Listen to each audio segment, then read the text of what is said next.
He actually Yeah, wrote this yeah. book called Babylon Mystery Religion, right? So he says, as a young evangelist, I began to preach on the mixture of paganism with Christianity. Eventually, I wrote a book based on Hislop titled Babylon Mystery Religion. In time, my book became quite popular, went through many printings, and was translated into Korean, German, Spanish, Portuguese, and several other languages. Hundreds quoted from it. Some regarded me as authority on the subject of, quote, pagan mixture. Many prefer my book over the two Babylons because it was easier to read and understand. Sometimes the two books were confused with each other, and once I even had the experience of being greeted as Reverend Hislop. As time went on, however, I began to hear rumblings that Hislop was not a reliable historian.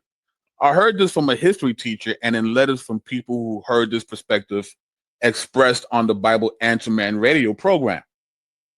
Even the Worldwide Church of God began to take a second look at the subject. As a result, I realized I need to go back through Hislop's work, my basic source, and prayerfully check it out.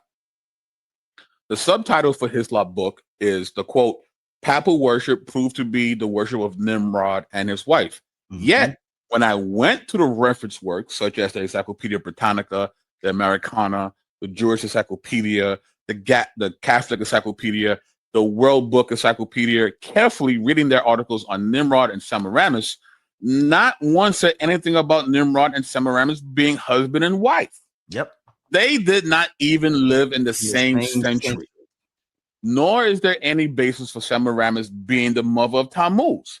I realized these ideas were all Hislop's inventions. For these and many other reasons, I pulled my own book,